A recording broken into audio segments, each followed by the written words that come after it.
Okay. Okay.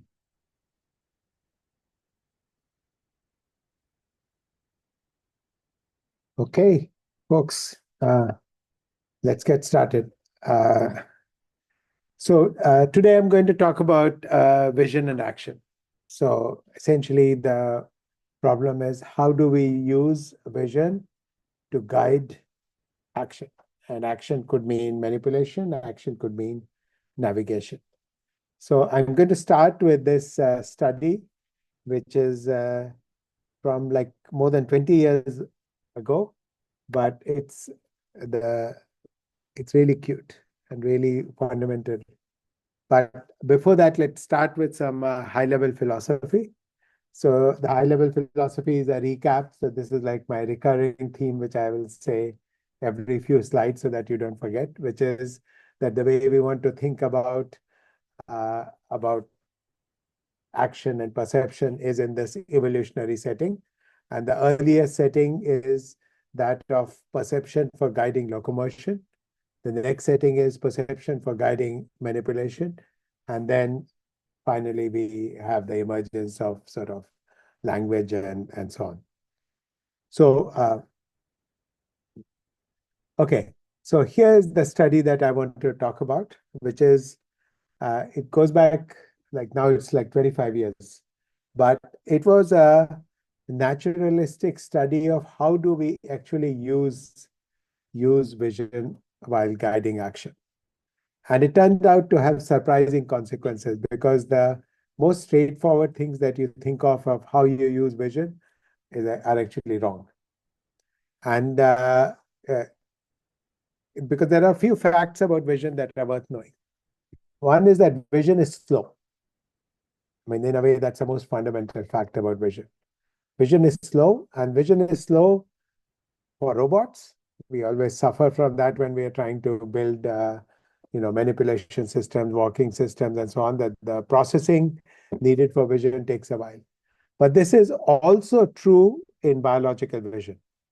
So if you consider the various levels of processing, starting from the retina, going up to the cortex, it takes like 200 milliseconds. 200 milliseconds of delay for a robotic system is terrible. We like to operate at 100 hertz or 1000 hertz or whatever when we are talking about movement of the joints. So the answer is that all the fast stuff in action actually happens through the use of proprioception. And proprioception is much faster. So knowing about joint angles and so on, and communication of that information to the brain is very fast. So always vision is used in conjunction with other senses, and the most basic sense that we always have is proprioception, which is knowing about joint angles and so on. Now, how is vision actually used? So this study, led by Michael Land, uh, is about what happens when we try to perform some complex task. So what he did was he tried to study what happens when we perform a task like making a cup of tea. So this is a very English study. So the English people, when they are, in the middle of the day, they need to take a break and go and make a cup of tea. So Professor Land decided that he would make that into a research paper. So he developed this technology, and this is very cool. This is 1999, by the way. So what you see here is there's a camera on his head, right? Do you see the camera on his head? It's like some old-fashioned video camera of some sort. And then on the right panel, you see what that camera sees. So today, what do we call this? This is egocentric video, right? Okay. And then implicitly, what you see here is that there is another camera which is looking at the guy doing whatever he's doing. So what do we call that today? Exocentric video. So this is the first data set which was collected, which was ego exo. Okay. Now, when do we have really big ego data sets? There's a data set called Ego 4D that I was involved in creating. And that's like 2 years ago. And that we collected like 3,000 hours of video. But Land was doing this in 1999, right? With the technology of the time. Furthermore, we did a project called Ego4D, which you folks should read upon because it's a great data source. And then we did a project called EgoXO, which was published very recently. But Land was already doing this, right, in 99. Okay. Now the advantage of the Ego and XO view is that they are synchronized in time. So you need to have some synchronizing mechanisms which you can use to try to understand. So what he tried to do was something like naturalistic. Where does the eye look at? And he was doing kind of gaze tracking. Now, why is gaze tracking useful? Because in human vision, the entire visual field is not observed with the same resolution. We have a fovea. So we have a central fovea. So in a way, this is very nice because this tells us where we are looking at precisely, where we are foveating. That gives us some information about what must be the most important part, right? By the way, is the recording going on right now? Okay, I just wanted to check because I logged out and logged back in. Okay, so the fovea tells us where the highest resolution is. Fovea is where the highest resolution is. So where your eyes will turn to are the most important parts of it of the scene. So this is very good. Okay, let's look at what he does. So this is what you find. So let me give you the high level picture first. Okay, wait, I think in this. So these are kind of so this gives you a picture of what are the steps involved in making a cup of tea, right? So what does he, and this is what does the eye look at? So what's happening in A? So what he's got is like that time clock. So he basically is looking at the kettle, right? So this is what he's going to pick up. Then he's going to take it to the sink. So that's in B. Then he's going to essentially fill it with water, right? That's what's going on. Then he's going to, switch it on, presumably. Then there are steps which involve, going to the fridge, picking out the milk, things like that. Okay, so there are lots of steps. And he has listed all those steps going from A to L. By the end of L, he's got his cup of tea, so he's happy. Okay. But look at what the sequences are. The sequences are captured in this slide. What's the sequence of operations? There is a whole body movement towards the object of interest. So if I'm going to pick up the kettle and take it to the sink to fill water in it, first thing I need to do is to approach the kettle. So the whole body turns towards the kettle. That's a whole body movement. Second step, visual fixation of the object, meaning that I look at that object. How do I know that I'm looking at the object? Because if I'm tracking my eyes, my gaze is directed at that object. So from the analysis of their two ego-exo streams, I can see that. Third step, manipulation of the object. So in this case, it will be picking up the object. But here's the cool part. When you are picking up the object, you're no longer looking at the object. The eye jumps ahead. So essentially, I look at the object. I mean, I turn because I know because I have to actually go pick up the object. So I need to be physically near the object, right? I turn towards the object. I look at the object. In some ways, I issue the command. My brain has issued the command to go pick up the object. And then when I'm picking up the object, my hand reaches out, picks up the object. But at this point, the eye is not looking at the object. This is very, very important. The eye is not looking at the object when you pick up the object. What makes this possible? What makes this possible is proprioception. Because the vision system locates the object, puts it in 3D space. And now we have all our joints and we know the kinematics and inverse kinematics of the body. So the brain can command the right sequence or trajectory in joint angle space so that you can go pick up the object. It doesn't need the eye to monitor this. Question.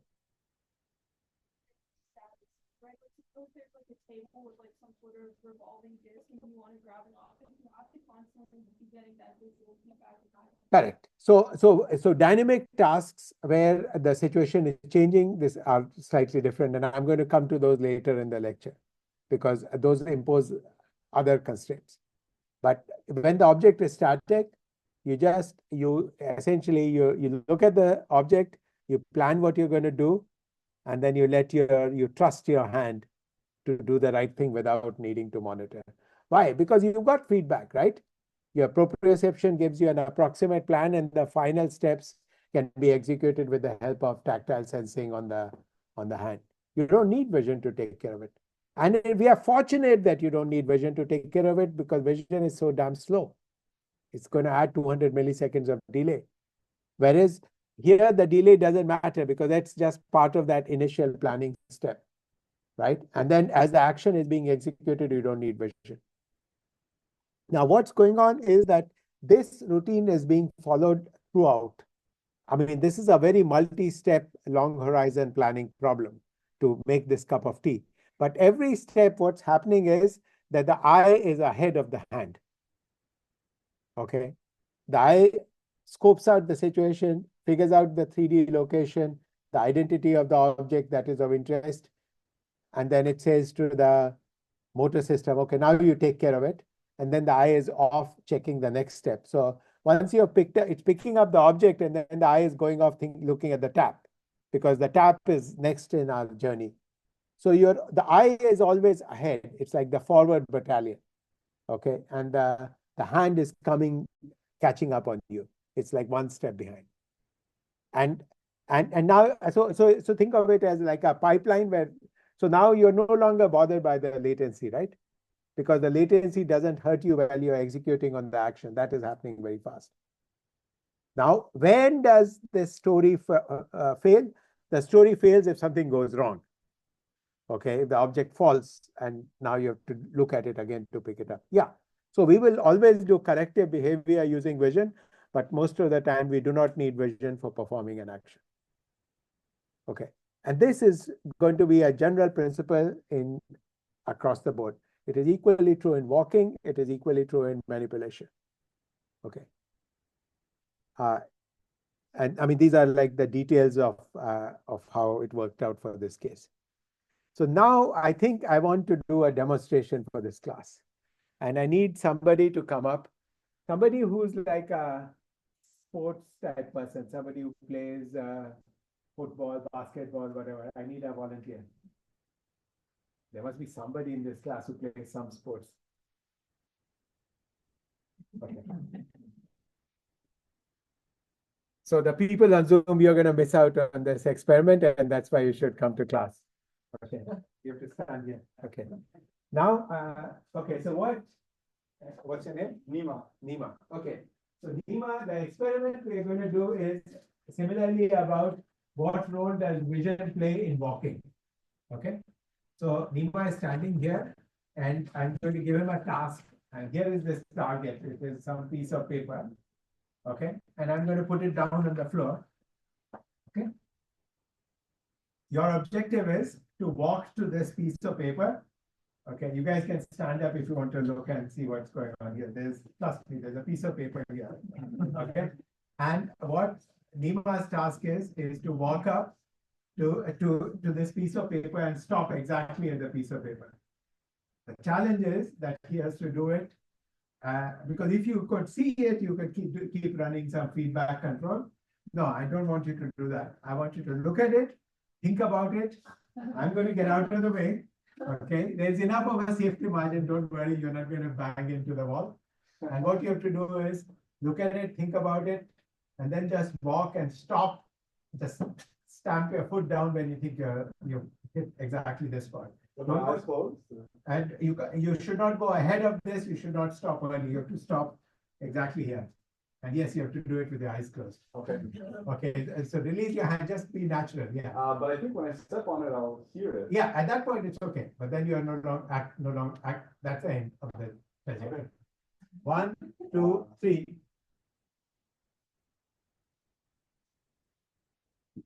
Okay. So notice the error. The error is approximately 4 inches. and he traveled a distance of about 10 feet. So he traveled a distance of 10 feet. Do you know how many steps you took? 5? Yeah. Okay, it took maybe 5 or 6 steps. He doesn't even know what they are. You did not plan that out in advance. He just walked. He walked about a distance of 10 feet and he had an error of about 4 or 5 inches. And now notice what the visual system had to do. The visual system had to make a judgment of the distance. What did, and make a plan, help make the plan. Then during the execution, when he was walking blind. What did the motor system have to do? The motor system had to do an integration, right? It was counting the steps were going on. There was some estimation of, okay, this step might be 1.5 feet, 1.6 feet, 1.7, whatever it was. I don't even know what his steps were. Those steps were being counted. Integration of distance was happening. Okay, and then at some point the counter said, okay, now you have traveled this distance. The brain doesn't even know whether it is what that absolute number is. If I asked you to judge what is that distance in feet, you probably would not be so good. But the motor system knew in the currency that the motor system needs to know, which is in terms of steps, walking steps. Thank you very much. Okay. Okay, so now this is of course exactly the same example. Most of the time when we walk, we do. It's also true when we talk, but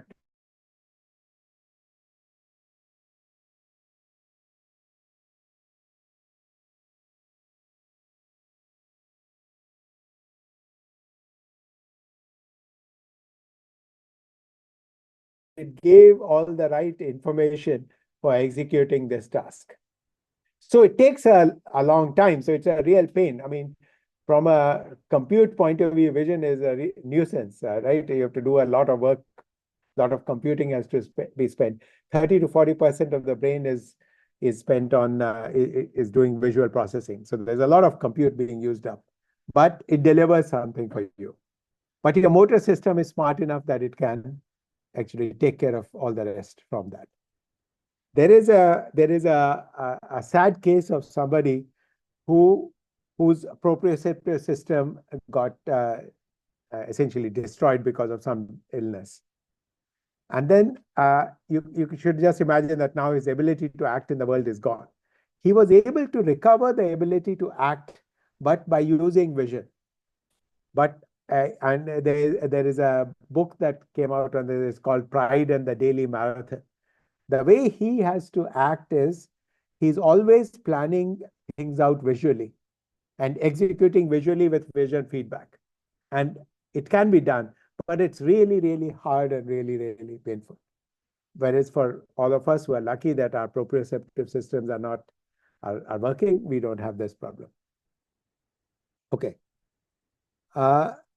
Next, so let me summarize this point here because the slide deck will be there with you. So this experiment was done by Land in 1999, and then people have replicated this in many different settings, which is that the eyes are directed where information that will be useful in the near future is likely to be found.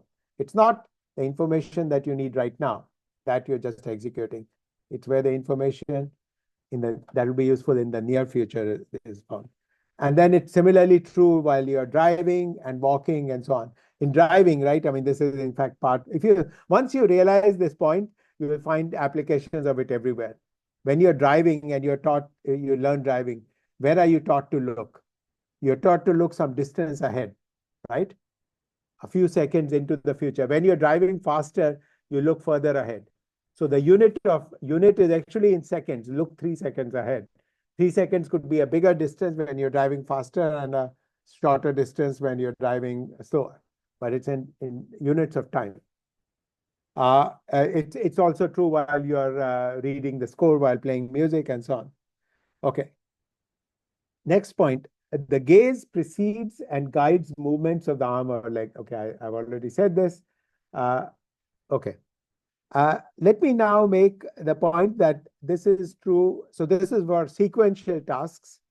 when there are tasks which are not sequential in nature, but nevertheless, eye movements are necessary.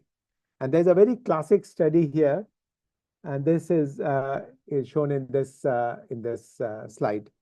So this is a painting, and this is a Russian painting. It's called An Unexpected Visitor, and the painter's name is Ilya Repin. And there was a guy called Yarbus, who was a Soviet scientist who studied eye movements with some clever way of measuring eye movement by putting contact lenses to the eye. So this is like studies done in 1960s or 70s, something like that. And it's not an experiment, which is a very fun experiment because you have to attach something to your. Now there are much more, less intrusive ways of doing the study. And what he did was he said, look at this, there's this painting, and now I'm going to give you a task. And then while doing the task, I will monitor your eye movements, but I'll give you different tasks. So the first task is you give them no task, free examination. So when people are looking at this, their eyes are darting about. So the points, so what you have are points corresponding to where the eye fixates. So the movement of the eye is that the eye fixates at some point, stays there for a couple of 100 milliseconds, and then there's a saccade. You move to some other point. And then you stay there for a little bit, then you saccade to another point. So the eye is like jumping around, but there are these discrete sort of resting points where you stay for a few 100 milliseconds, then the eye jumps to some other location. So that's why you get these points and then lines connecting them. Okay, so free examination. Okay, let's look at 3.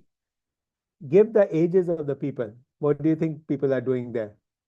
What are they looking at?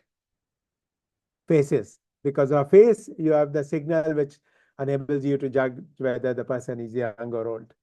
Okay. Remember the clothes worn by the people. Okay, that's 5. So clearly they will look at the clothes, right? There is a very subtle one. Estimate material circumstances of the family. So is this family a rich family or a poor family? So what enables you to judge that, right? There are these paintings on the wall, there's a piano, things like that, right? The carpet. I mean, you're going to look all around, and from that, you're going to get a sense of, are these rich people or poor people? There's a really subtle one, which is the 7. Estimate how long the visitor has been away from the family. So now you really have to look at the emotional responses of people.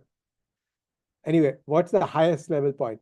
The high level point is when we analyze an image, we do not do it generically independent of what question we are going to answer.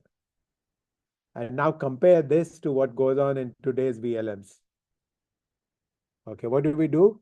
We just like divide it up into patches, make tokens, shove that in, right? So now, what does that mean? What it means is that there's going to be some basic knowledge which is captured and which is good enough for answering certain questions. But if you want to answer more subtle, more difficult questions, then that generic approach is probably wrong, right? You want to be able to go back and look in an active sort of a way. So the perception process is an active process. You're just like in my last lecture, I talked about touch. Touch is an active process. You move your hands and you get more information from the sensor when you have a controlled movement of the sensor. Well, the same is true for the eye. That you should think of the eye as an active sensor. Okay. Any question on this? Okay, next example. So this is for walking. Okay, so this is now with this general paradigm, now you can do experimental studies in many different domains for many different tasks. So this is a paper which is on walking, and let me show you the figure. I think the figure captures everything. So you have these people walking around with cameras on their heads, but they're walking in different kinds of terrains, right? So there's flat terrain, medium terrain, rough terrain. I mean, like an extreme version of a rough terrain would be you have to cross a river and there are some stones across the river, and you have to manage to step across. So what's your guess of how far away you look and how much do you look at the ground? Depend in these different settings. Yeah. I would imagine in the very rough terrain, you have to look closer to yourself and Yeah. pay more attention. Yeah, exactly. When I'm walking on absolutely flat ground, which is sort of boring and well predictable, then I just don't need to look at the ground much, right? And this is exactly what they find. How far you look is related to the difficulty of the terrain. More difficult terrain, you look closer to you, and you also walk slower, right? I mean, in a way, good way to think about it is it's in units of time. How far away you look is how many seconds you're going to go. Okay, and then I have like one example here, which I think I've shown before, and which is we did all our early work. So this work, I mean, all this philosophy of what vision is used for was very influential for me. It tells me that basically most of the time you should not be using vision. Whenever you try to solve a manipulation problem or a locomotion problem, you should try to see how much can you do using proprioception. Proprioception should come first, and then you should bring in vision for dealing with the more difficult cases or for the long-range planning. So we had our walking robot, and initially our robot had no vision in it.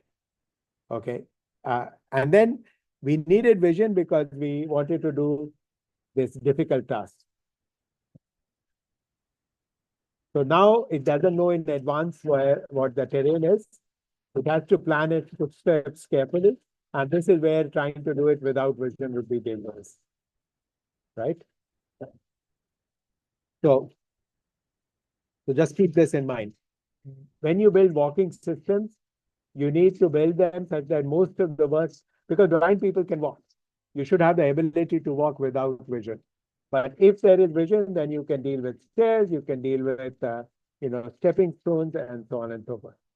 Now this is from like now practically 2 years old. So this is the success story of our quadrupeds. So we could show that we could do this. The corresponding version of this problem for humanoids is not solved. We do not yet have a robotic system that would use computer vision or, some form of vision, which could be RGB vision, which could walk in difficult terrain, like stairs, stepping stones. Nobody can do this today. Okay. So this problem, the counterpart of this problem for bipeds or humanoids has not been solved. Okay. So that's it, because in part of the purpose of this class is to tell you what research problems are very open, and the counterpart of this for, like, we can't do this for one of our humanoid robots.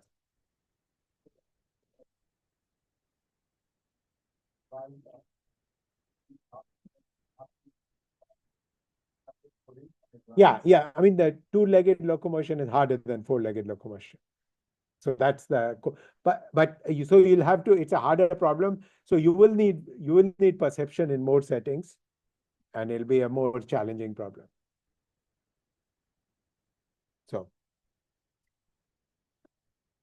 So perception enables precise locomotion. That's the model. Okay, now let me get to talking about prediction in goal-directed action. So let's let me see if the next slide, I think, has this. So basically, so a good setting here is you're running to catch this rabbit. Should you go where the rabbit is now? No. You should go where the rabbit will be, right? I mean, and this is true in whenever you're playing any sports, right? In soccer, you don't run to where the ball is now, you run to where the ball will be, right? So you need strategies. Now, exactly doing this for various robotic tasks is a challenge. It's not like this is like a solved problem. People can't do this readily, but it's clearly the problem that needs to be solved, which is anticipation and predictive planning, right? So I think I've stated some of the principles here. which are from this paper. So prediction allows humans to prepare for the future interactions. And then you need to know when and where an event is likely to occur. Okay, and then you plan movements of the body. So the body, the hands, and the eye, all of these are being done. So when people say whole body control for humanoids, it's turned out to just mean referring to the fact that, okay, the body doesn't fall down and so on and so forth. But in fact, whole body control should also mean thinking about how the head moves, how the eyes move, and so on. Many of our current day robotic systems, we do not have movement of the eyes. We just have a fixed camera. And because this keeps life simpler. But I think the future is that you attach a few motors and you allow yourself to move your head, because then you automatically increase the field of view. Because otherwise you're stuck with the field of view of whatever your camera is, which is often small, like 30 degrees. Humans have a much larger field of view. Well, we are able to move our head and we are able to move the eyes. So my belief is that as we get to these more complex settings like humanoids, we will want to have control of the body, the eye, the head, the eyes. Yeah. Instead of moving the eyes, why don't we just build a 3D LiDAR scanner to like look at 3D? Sure. Yeah, I mean, and some people will do that, but I think I think it can all be done with cameras, so why not? So I don't want to go into this debate which has gone on in the self-driving car literature, which is, should one do it all with vision? Should one do it with LiDAR? And in the beginning, the algorithms which worked just on vision, they were not very good. So LiDAR is what you relied on substantially. But as the algorithms which are based on vision have become better, I think less and less about the need for a LiDAR. Because if you have multiple cameras, like 2 cameras, you can get the stereo part anyway. LiDAR maps are very sparse usually, right? Because of the way the sampling works, they are sparse. And you always need vision because you want to read traffic signs, you want to read the the street signs, etc., etc. And I mean, it is possible to do it. So I'm in the camp which says do it all with vision, though this is more a question of taste rather than like a fundamental point that, oh, it cannot be done without light. I mean, if you like LiDAR, use it. I mean, I don't care. Right. Okay, I made this point already. Okay. Here there is like a very dense slide because I just did some cut and paste, but I want to talk about the problem because it's quite cool. It's a problem with fast sports. So this example is for cricket, which people like me have played, but not everybody in this room has played. But you might have played baseball, which is similar, or badminton, or table tennis. All of these sports have the same. All of these have the same characteristic, which is that there is this other there's maybe a bowler or the tennis player on the other side is going to hit the ball, and you have to react to it. And what's the problem? The problem is that the ball is going to get to you very fast, and vision is so damn slow. So how do you do this? How do we cope? How do we use vision to guide action when the ball moves fast? I mean, you can do these calculations. So in cricket, the bowler bowls and the ball bounces on the ground and then it comes up and then the batsman has to hit the ball. And you have to do this within a few hundred milliseconds, and the visual system has a delay of 200 milliseconds. So it looks like you're in trouble. So people have studied this and they've found a similar thing applies in table tennis, right? So the person's going to hit the ball, it's going to bounce, and if you think that you will move your eye to and that you will track the ball, etc., etc., well, that 200 millisecond delay will kill you. So what the good batsmen or good table tennis players or good tennis players do is they operate with very good predictive models. So essentially, at the moment that the bowler releases the ball, okay, or in ping pong, somebody hits the ball in the first instance, they have a very good predictive model of where it's likely to land. So they instantly make a saccade to where the ball is likely to land, to hit the table or the ground in the case of cricket. And from that, they will extract that extra signal. So the signal is coming from, I mean, your eye has to move, right? Because there are different locations. So, and for humans, you have a fovea and you need to, the eye has to go to different places to extract most information. So what you do is initially you try to extract information from the other player's hands and action, because that is based on your previous experience playing cricket, baseball, table tennis. You have a sense of, like how the ball is going to be released, or like if you take the baseball example, the pitcher, the way he, stands, or what he's going to do with his body, or how he moves his hand. I mean, all of that is a signal for you, which you have learned over time playing the sport. Okay, and then you do another sort of sampling based on when the ball hits the ground, which is true in some settings but not others. Yeah. So and then they have done this study, which is that the better players are actually better perceivers. So they have better systems for in terms of how to track, move the eyes to the right location. Okay, so that's the point here. So I think every expertise in sports may partly consist of being better at anticipating.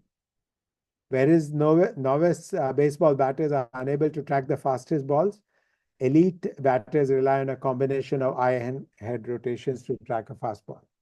So I have references here, and if you want, there are psychologists who have had enough fun studying people playing all these sports and get a.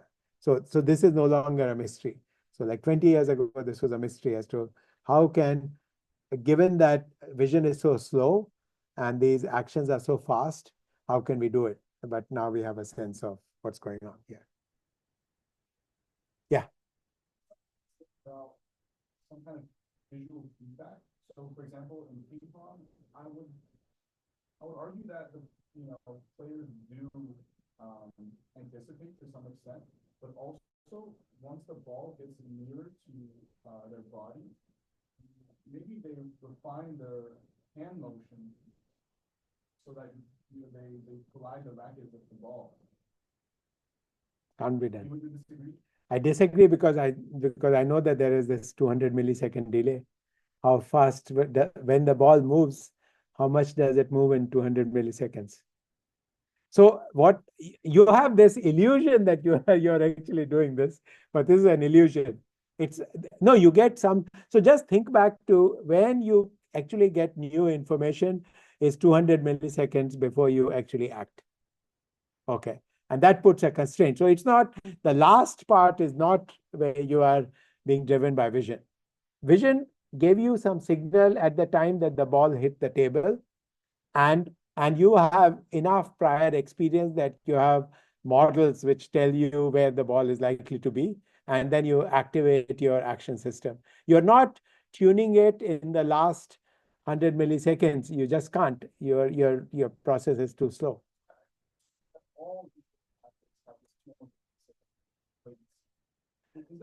It's not fully true, but there is the fastest visual pathway is like the vestibular ocular reflex, which is like for eye movement, but even that is like 50 milliseconds. So it varies a bit, but 150 milliseconds is a good number.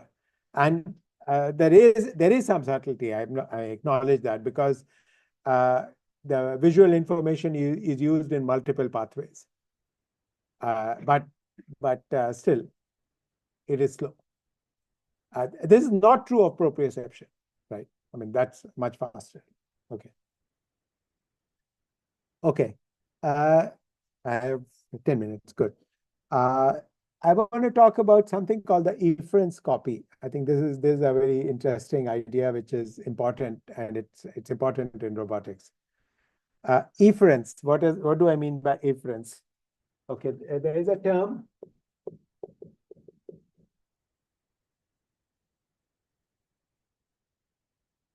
Afferent with an A and efferent with an E. So these are two terms. Okay, they refer to nervous signals and neural signals. Afferent with an A refers to the signals which go from the receptors to the brain.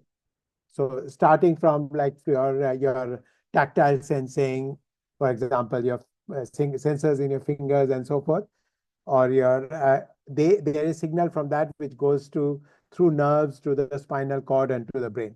So that's what we call the afferent signals, right? That's easy. What's the efferent signal? With the E, this is in the opposite direction. So this is going from the brain towards the muscles. Okay, from the central processor to the periphery. And the efference copy is essentially kind of like, okay, what did the brain command? What was the desired action? Okay, now let me give an illustration of this. So there's this example here of when you watch, suppose a train is going by, and now you can either keep your eye fixed and then the train is moving, or you can move your eyes to track. We can do smooth tracking. So if you do smooth tracking, then what's happening on your retina? On your retina, the train is stabilized, right? So if I just look at the video corresponding to the train, it's like a stationary train. So if I have access to only that signal, you might say, oh, the train is stationary, it's not moving. But the brain is not going to be fooled by this, right? Because the brain knows that, okay, I commanded the eye to move and the eye was moving at so many degrees per second. And then the train was stabilized. So therefore, it must be the case that the train is moving at, if my eye was moving at 30 degrees per second and the train was stabilized, that means the train was moving at 30 degrees per second. Because your brain commanded that movement of the eyes. The efference copy is that command from the brain to move at 30 degrees per second or whatever was needed to track the object. So therefore, this signal is available for use in processing, which is what was the desired action. So if I think of it in terms of robotics, and then it's like the sequence of controls, right? So there are the actual joint angles, which will be measured by the afferents, the A with the A. And then there is what did you desire? What did you want to be? There's in the old fashioned literature, they call this effort of the will. Okay, it's a very fancy kind of term.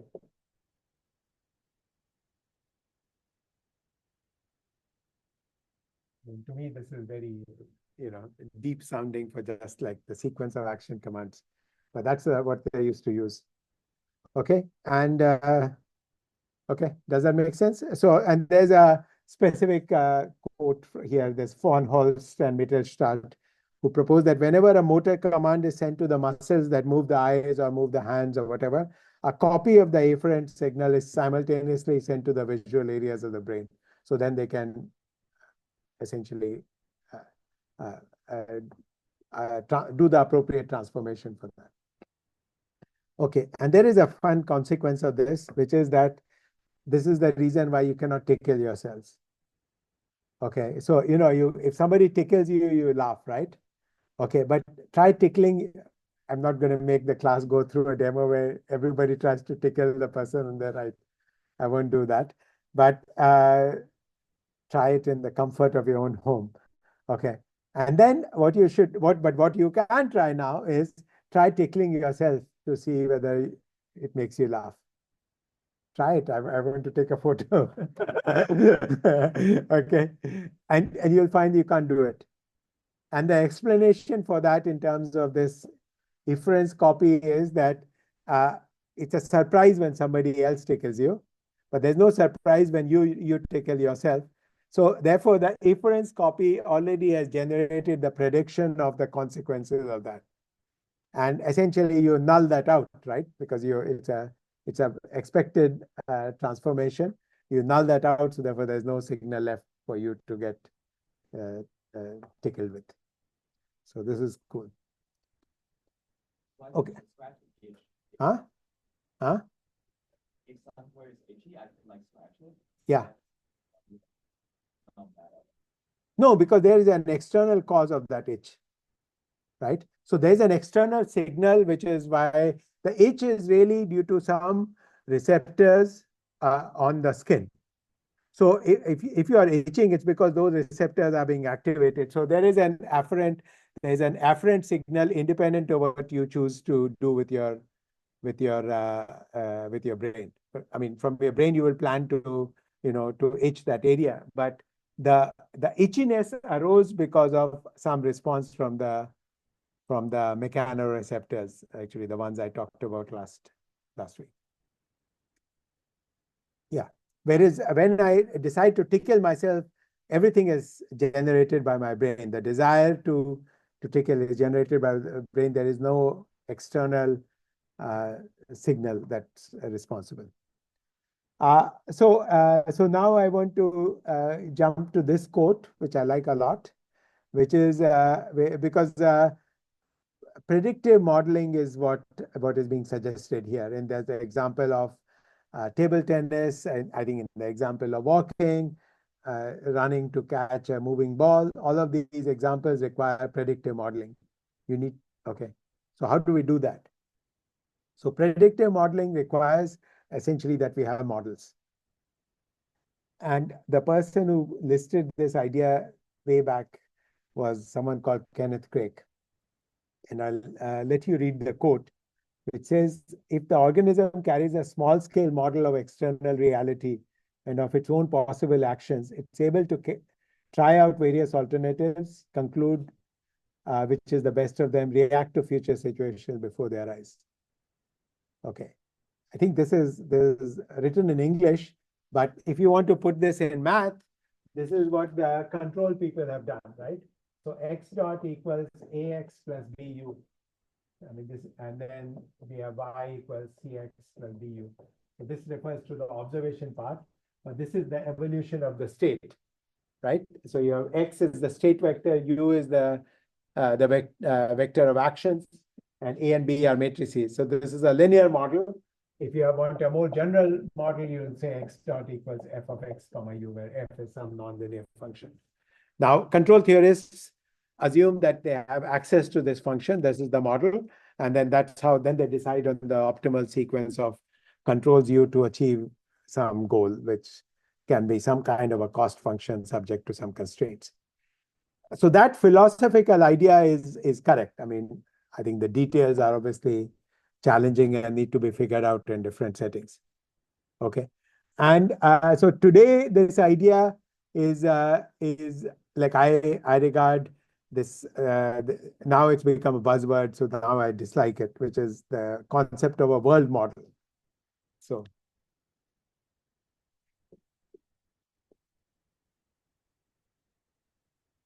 I mean, I was saying these things like 7, 8 years ago in various AI settings. So world models are to be distinguished from word models. So a word model is basically what your GPT-3 is, right? It's predicting the next word, okay? And I mean, it's a model of language, which is good, which is important because language captures so much of the human experience.